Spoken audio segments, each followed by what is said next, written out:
না, তুফান তোকে আমি ছাড়বো না। শালা পুরো বিধানসভা করে দিল।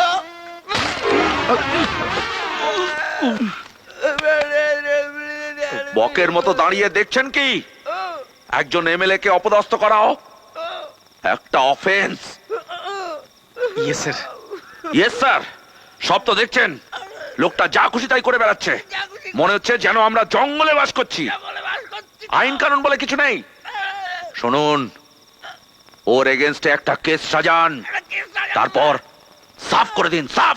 আমি কাল সকালে ওর কোমরে দড়ি বেঁধে তুলে নিয়ে আপনাকে জানাচ্ছি। ঠিক আছে, তাই করুন। চলি স্যার। যান।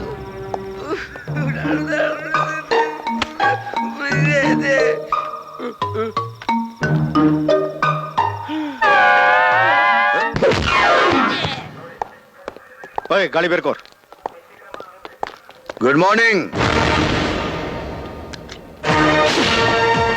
তুমি আমাকেই তো ধরতে বেরোচ্ছিলেন, চলে এলাম। এমনিতেই সরকারের তেল পুড়িয়ে অবিনাশ বাবুর অনেক বেসরকারি কাজ করেন। আপনার এই রেগুলার নেতা পুজোর জন্য সরকারের খরচ বাড়ছে আর জনগণের উপর ট্যাক্স চাপছে। তাই ভাবলাম নিজেই চলে যাই, সরকারের 2 লিটার তেল বাঁচবে আর জনগণের 2 টাকা ট্যাক্স কমবে। তুফান বছরে একাধবার আসে, যখন আসে সবাই ফাঁসে। এটাই তো তোমার ধারাপাত। হ্যাঁ, ওরে সালা, আমার ধারাপত্র দেখি আপনি মুখস্থ করে গিলে ফেলেছেন। হ্যাঁ, একদম ফেলু ছাত্র নয়।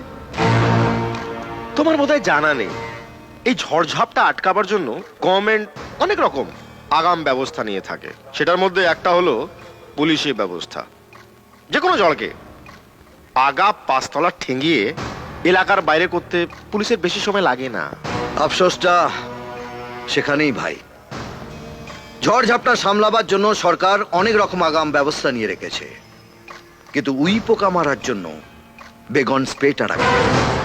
তাই তারা মনের আনন্দে নিজের কাজ করে চলেছে।